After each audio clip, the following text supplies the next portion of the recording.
Boa noite, irmãos. Glórias a Deus por podermos estar aqui juntos, para prestar mais esse culto. E nesse momento nós somos convidados a não somente assistir a mais uma gravação, mas sim prestar um culto sincero ao Senhor, com os nossos corações contritos. E nesse momento nós vamos orar. Senhor nosso Deus, muito obrigada, ó Pai, por este culto, muito obrigada por esta noite, muito obrigada por todo o dia, ó Pai, muito obrigada por tudo que ainda será feito aqui, ó Deus. E nós pedimos que nesse momento, ó Pai, que o Senhor nos ajude, ó Pai, nos ajude a prestar um louvor, Deus, e uma adoração a Ti, assim como o Senhor merece. Muito obrigada, ó Pai, por tudo. Em nome de Jesus, amém. Vamos às nossas comunicações da semana. Como de costume, na segunda-feira o culto será feito via WhatsApp, tá bom? Então, fiquem atentos às informações e os irmãos terão a oportunidade, como já temos feito, de colocar os seus pedidos e também os seus agradecimentos. E dessa semana, nós temos aniversariando no dia 2 o irmão João Marques e no dia 5 o Renato. Então, não deixe, irmãos, de mandar uma mensagem carinhosa e de parabenizar esses irmãos, tá bom? Nesse momento, nós vamos recitar a bênção araônica. Que o Senhor vos abençoe e vos guarde. Que o Senhor faça resplandecer o seu rosto sobre vós e tenha misericórdia de vós. O Senhor sobre vós levante o seu rosto e vos dê a paz. Amém? Irmãos, nesse momento, nós estaremos lendo 2 Coríntios, capítulo 4, versículo 8 e 9, e depois os versículos 16 a 18. E nos diz o seguinte: muitas vezes ficamos aflitos, mas não somos derrotados. Algumas vezes ficamos em dúvida, mas nunca fomos desesperados. Temos muitos inimigos, mas nunca nos falta um amigo. Às vezes somos gravemente feridos, mas não somos destruídos. Por isso, nunca ficamos desanimados. Mesmo que o nosso corpo vá se gastando, o nosso espírito vai se renovando dia a dia. E essa pequena e passageira aflição que sofremos vai nos trazer uma glória enorme e eterna, muito maior do que o sofrimento. Porque nós não prestamos atenção nas coisas que se veem, mas nas coisas que não se veem. Pois o que pode ser visto dura apenas um pouco, mas o que não pode ser visto dura para sempre. Amém? Que essa palavra lida, possa servir de encorajamento e ânimo para a gente nesse tempo tão difícil. Mas basta da gente confiar no Senhor, O amor dEle e a fidelidade dEle duram para sempre, não tem fim. Então, vamos cada vez mais descansar e confiar em Deus. Amém? Nesse momento, a palavra está com o Ministério de Louvor.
Eu sei que o seu amor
Muito boa noite, meus irmãos. Eu convido você, meu querido irmão, amigo que está nos acompanhando aí, seja aqui perto ou lá nos confins da terra, né?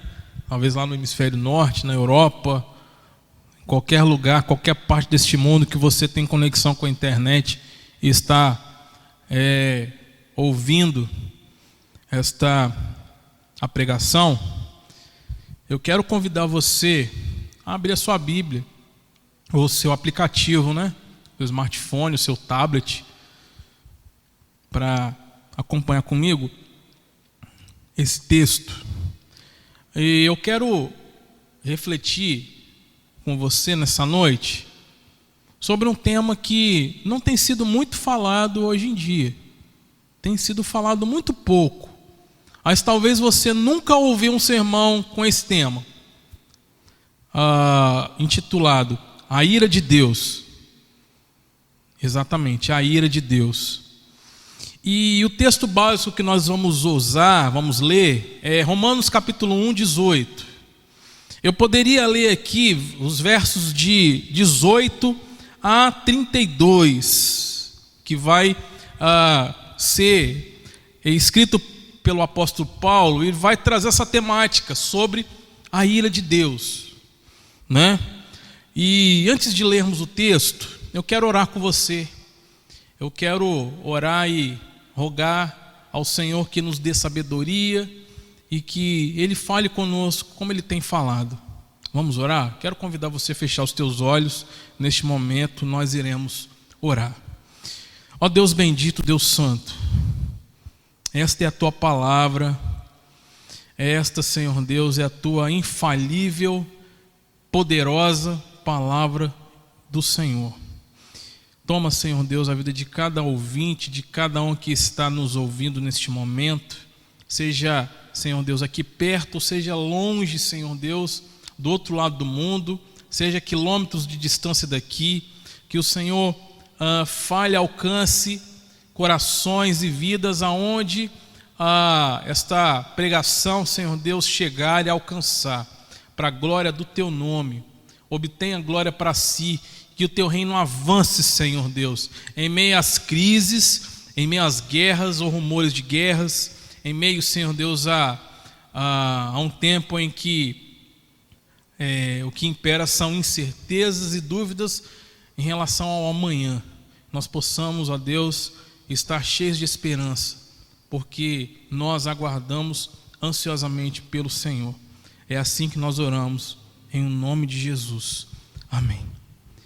Então confira comigo aí a leitura de Romanos capítulo 1, verso 18. Apenas o 18.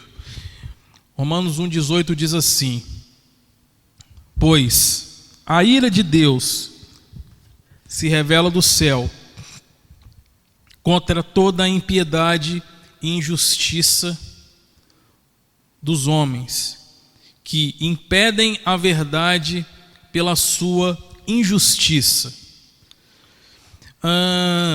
O que Paulo está nos tratando aqui, está nos apresentando, é que Deus não é só amor. Deus, ele não é só misericórdia. E eu vou fazer algumas perguntas aqui para você, e talvez você ache as perguntas muito fortes, né? Mas são perguntas que são necessárias a serem feitas. Se você presenciasse uma criança de colo, presta atenção nas perguntas.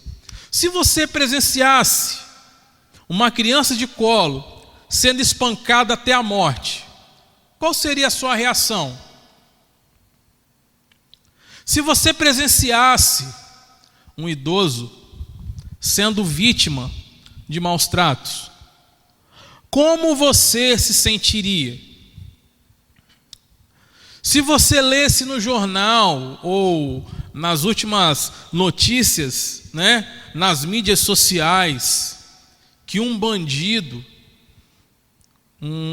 que estuprou uma menor de idade ateou fogo ao seu corpo, aí no dia do julgamento o juiz se levanta, bate o martelo e diz que esse homem está absolvido.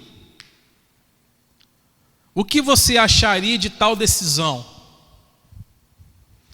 E por último, qual seria a sua reação em saber que a sua filha de 7 anos de idade foi molestada pelo seu avô e o mesmo encontra-se foragido?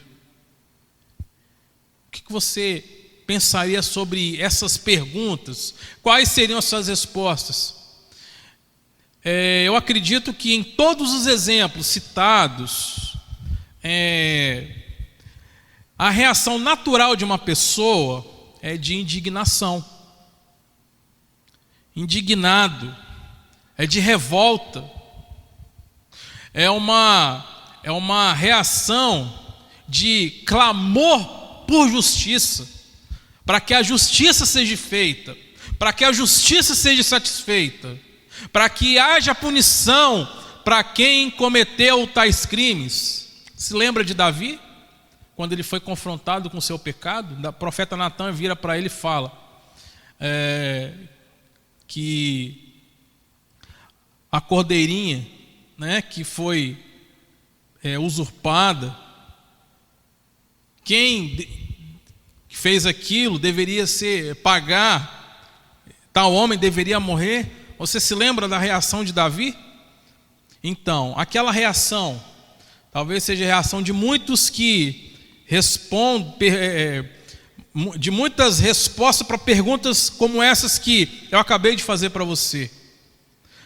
Todos os exemplos, sem exceção nenhuma, é óbvio que cada exemplo desse, homens como eu e você, pessoas comuns, bradariam por justiça, como eu acabei de falar. Agora, partindo para uma esfera superior, uma esfera infinitamente superior. Imagina comigo agora, qual é a reação de Deus em ver o homem todos os dias cometendo os mais diversos crimes.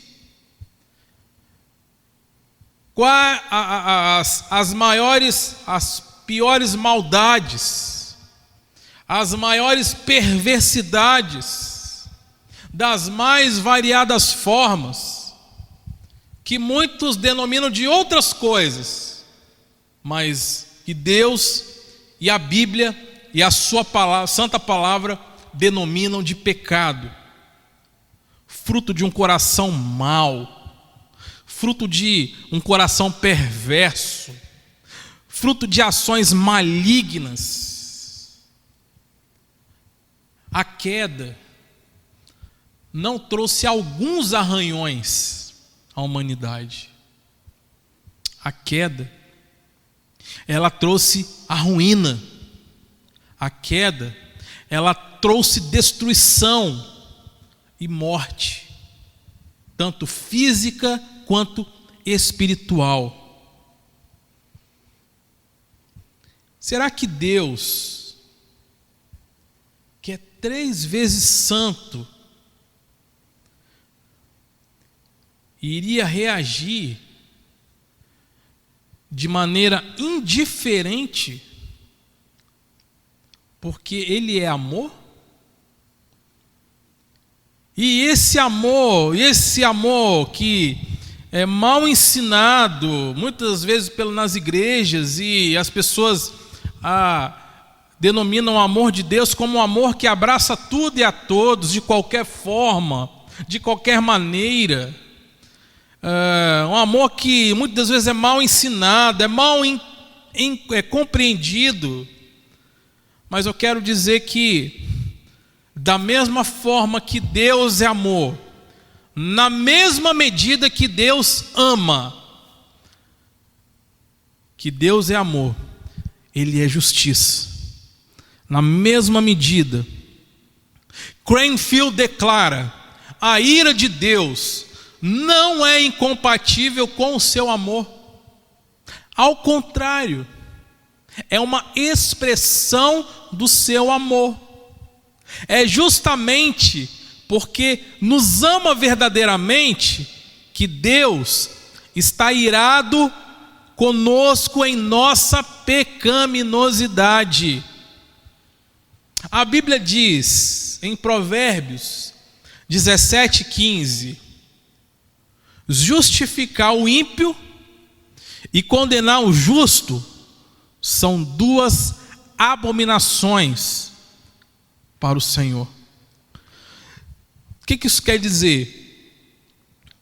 Deus simplesmente, caro ouvinte, amado irmão, Deus não pode simplesmente jogar, tem até um tapete aqui, né, que eu estou, não pode jogar para debaixo do tapete toda a sujeira, toda a maldade, todo o pecado, toda a perversidade que o homem pratica.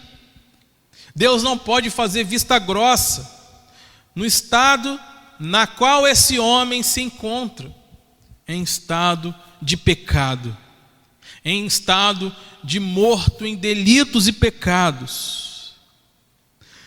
Geoffrey Wilson diz acertadamente que Deus não é indiferente ao pecado, pois o pecado, é uma afronta à sua santidade, é um assalto direto à sua majestade.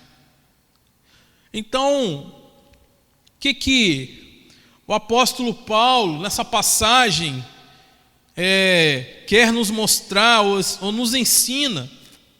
O apóstolo Paulo nos apresenta a reação de um Deus que não é um Deus qualquer, é um Deus 3 vezes santo, e mostra que a idolatria e a depravação dos homens que são culpados diante de Deus. É isso É isso que o apóstolo nos apresenta, que esse Deus que é 3 vezes santo, condena e apresenta a reação a um homem idólatra e depravado, que é culpado, que esse homem é culpado diante de Deus. Por que então?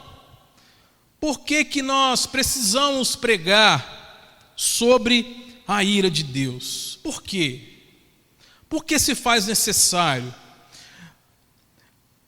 Um trecho de um livro de um autor muito conhecido, é o Kevin DeYoung, do seu livro chamado Porque não quero ser um pastor bacana, porque não quero um pastor bacana.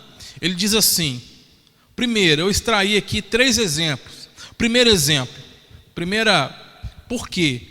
Por que precisamos pregar sobre a ira de Deus? Primeiro, precisamos da ira de Deus para nos mantermos honestos em relação ao evangelismo. Paulo discutiu com Félix sobre justiça, domínio próprio e juízo vindouro, Atos 24, 25. Precisamos fazer o mesmo. Sem a doutrina do inferno, nossa tendência é nos envolvermos em todo tipo de coisas importantes que honram a Deus, mas negligenciarmos aquilo que importa para toda a eternidade, que é insistir com os pecadores a que se reconciliem com Deus. Se nós formos pegar todos os sermões de Jesus, ele falou de pecado, ele falou de inferno, ele falou de juízo, ele falou de arrependimento, dessas coisas. Se nós formos pegar as pregações dos apóstolos, eles falam de arrependimento, eles falam de juízo, eles falam de pecado, eles falam de justiça, eles citam esses pontos. Em segundo lugar, precisamos da ira de Deus para entender o significado de misericórdia. Sem a ira divina, a misericórdia divina não tem sentido. Somente quando sabemos que éramos merecedores da ira, Efésios capítulo 2, 3 vai dizer isso, que estávamos condenados, João 3,18, e que enfrentaríamos o inferno como inimigos de Deus, não fosse a misericórdia imerecida, Romanos 5,10, é que podemos cantar de todo o coração: preciosa a graça de Jesus que um dia me salvou. Misericórdia não haveria sentido. Não haveria sentido. Em terceiro lugar, precisamos da ira de Deus para nos prepararmos para a volta do Senhor. Devemos manter as lâmpadas cheias, os pavios aparados, as casas limpas, a vinha cuidada, os trabalhadores ocupados e os talentos investidos, a fim de que não sejamos pegos, despreparados no dia do acerto de contas. Somente quando cremos plenamente na ira iminente de Deus e trememos diante da ideia da punição eterna, é que ficaremos despertos, alertas e preparados para que Jesus venha outra vez e julgue os vivos e os mortos. Louvado seja o nome do Senhor.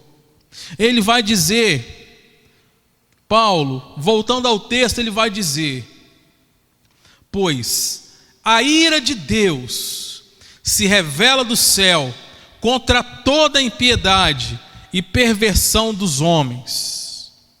Antes de falar o que é a ira de Deus, eu quero falar o que não é a ira de Deus. O que não é a ira de Deus? O que não é a ira de Deus? Não é uma explosão impulsiva de raiva voltada de maneira caprichosa às pessoas que Deus não gosta. Eu não gosto de fulano, eu não gosto de Beltrano. A ira de Deus não é arbitrária. A ira de Deus não é egoísta. A ira de Deus não é um ataque de fúria que aponta para a direção de raiva e explosão. não é uma explosão de cólera, não é um destempero emocional. Essas características de ira não é de Deus. As características de ira são dos homens, e muitas das vezes é levado por motivações egoístas, é levado por motivações que tendem a depreciar o outro, querem fazer de tudo, passar por cima de todos, para despejar o seu furor sobre outros homens, sobre outras pessoas. Isso é a ira dos homens. Isso é a ira, é a nossa forma de se irar. Agora, a ira de Deus é diferente. O que é então, Pastor Felipe? O que é a ira de Deus? A ira de Deus é a resposta certa e determinada de um Deus justo, 3 vezes santo ao pecado, justo ao pecado. É a sua ira pessoal contra o pecado, é a sua santa repulsa ao mal. Em outro sentido do texto, a ira traz a ideia de vingança, a vingança de Deus. A Ele pertence a vingança, outra passagem vai dizer. E da onde se revela a ira de Deus? Ele vai dizer que a ira de Deus se revela do céu. Essa ira é constantemente revelada do céu, do trono daquele que governa moralmente todas as coisas e não pode tolerar de forma pacífica o mal. Essa ira desvendada se torna visível, se torna conhecida de 2 maneiras. Primeira, é de forma indireta, por meio das consequências naturais da violação das suas leis morais universais. Segunda, é a forma direta, por meio da sua própria intervenção. Por exemplo, vamos dar alguns exemplos aqui, na sentença dada a Adão e Eva, lá em Gênesis. O fogo e enxofre destruindo as cidades de Sodoma e Gomorra, o dilúvio universal, o cativeiro babilônico, a revelação mais vivida da ira e do ódio santo de Deus contra o pecado foi quando ele despejou. Esse foi o ponto alto, quando ele despejou o castigo divino sobre o seu próprio filho na cruz do Calvário. A Bíblia ela vai nos apresentar vários tipos de ira. O primeiro exemplo que a Bíblia vai trazer para nós, peguei alguns, a ira eterna, que é o inferno. A ira eterna, que é o inferno. A ira escatológica, que é o dia final do Senhor. A ira cataclísmica ou cataclísmico, com o dilúvio e destruição de Sodoma e Gomorra, como nós já falamos anteriormente. A ira consecutiva, o qual é o princípio do semear e colher.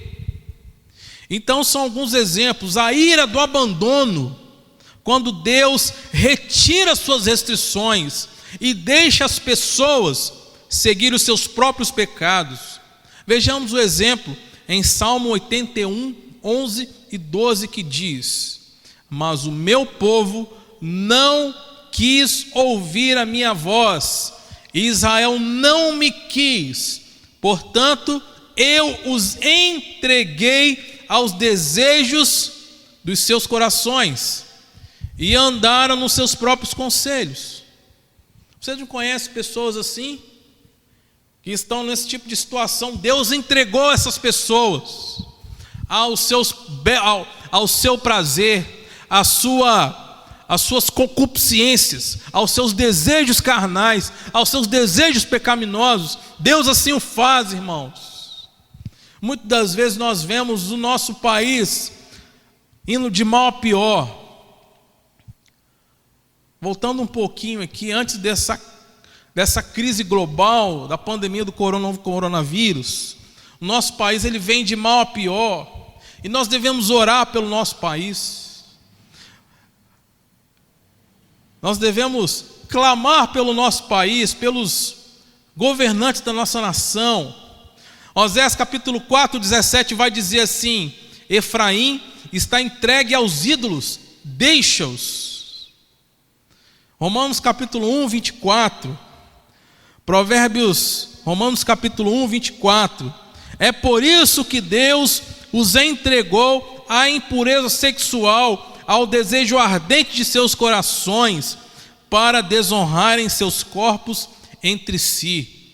Como se Deus estivesse falando assim: você quer? Então vá, aproveite, faça tudo, seja destruído você mesmo, seja destruído por si mesmo, no seu pecado, na sua iniquidade.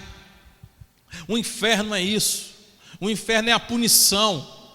É como se o próprio homem que não deseja Deus, que rejeita Deus, é como se Deus estivesse falando: se você me rejeita, então você vai para um lugar definitivamente, levado para um lugar em definitivo para sofrer eternamente.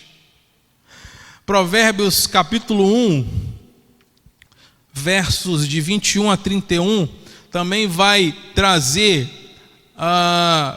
aquilo que Deus deixa o homem sendo abandonado em seus próprios pecados. É como se Deus estivesse abandonando este tipo de homem, essa pessoa. O que causa então a ira?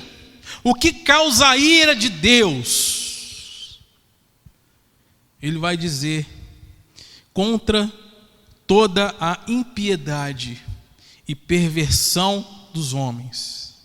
Contra toda a impiedade e perversão dos homens. Impiedade é a rebelião contra Deus. Podemos incluir a ideia de irreverência, maldade, que afeta primeiramente a pessoa de Deus. Comentaristas apontam que a impiedade citada aqui em Romanos 1,18 refere-se à quebra da primeira tábua da lei, que indica a falta de reverência pelo verdadeiro Deus, indica um relacionamento imperfeito com Ele. A perversão é a rebelião contra o próximo. A perversão se refere àquilo que tem caráter moral, porém pode ser ilustrado como imoralidade. Refere-se à quebra da segunda tábua da lei. Porém, essas duas expressões apontam para o mesmo significado. Em ambos os casos, esse homem está em rebelião e pecado contra Deus. Muitos dizem, João 3,16. Muitos dizem e sabem de cor João 3,16. Mas poucos conhecem João 3,36.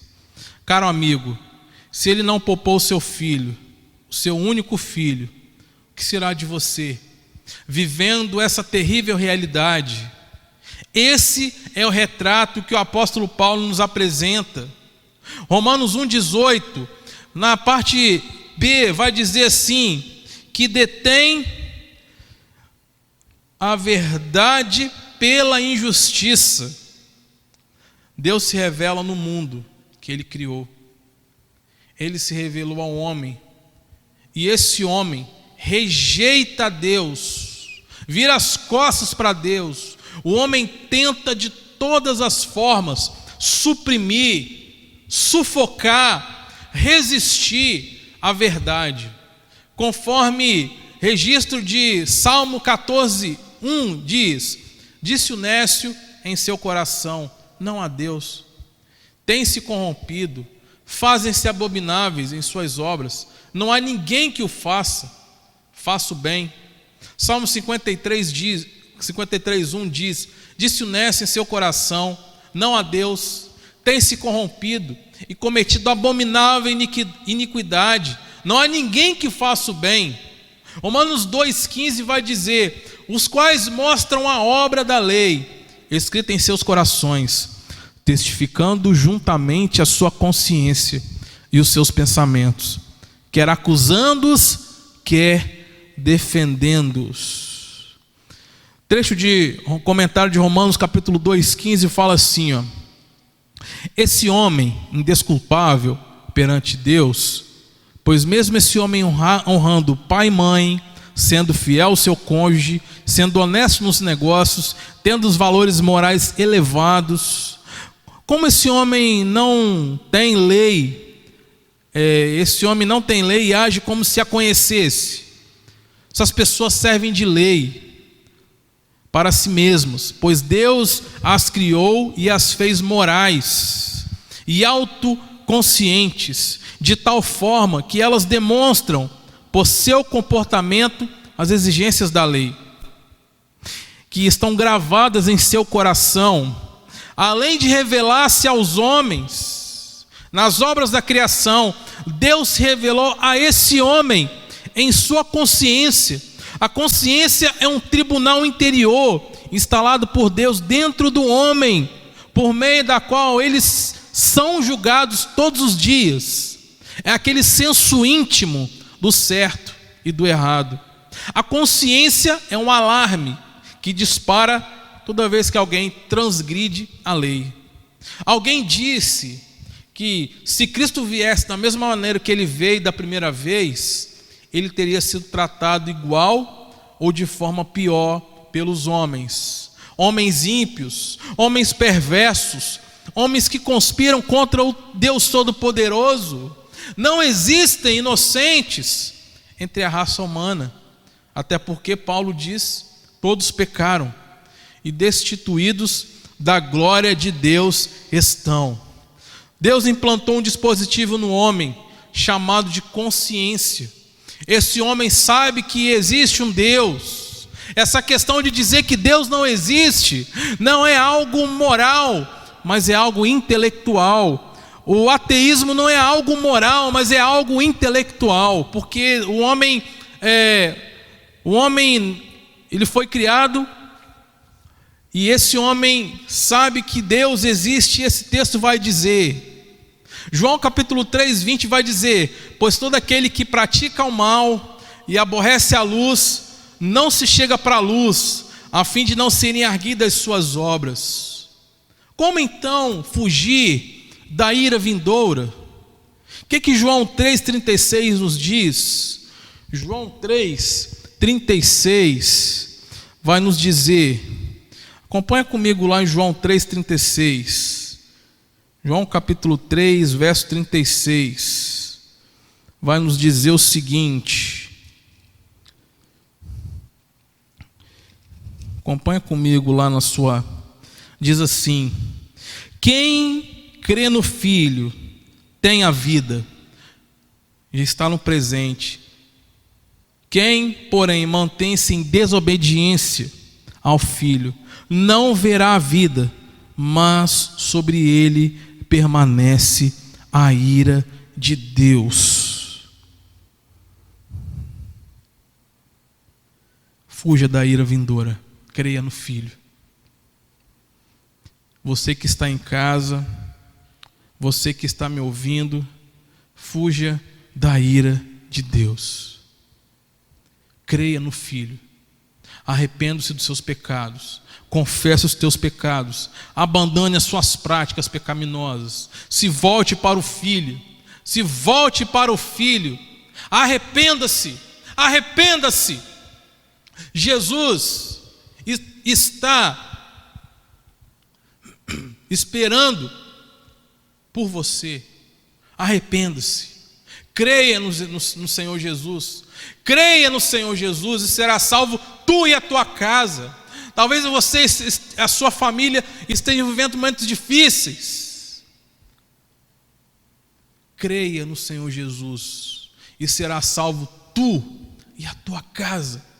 Creia, olhe para Ele, confie nele, lance sobre Ele, arrependa-se e volte-se para Ele de todo o seu coração, e serás perdoado, e serás purificado. Esta é a reflexão que Deus colocou no meu coração. Que Deus abençoe a sua vida. Irmãos, nós estamos chegando ao final de mais um culto e nós agradecemos muito a participação de todos, tá? E que os irmãos possam estar compartilhando esse vídeo também, que essa mensagem, tudo que foi prestado em adoração a Deus aqui, possa chegar a mais pessoas. Amém? Tenham uma ótima semana, que Deus os abençoe.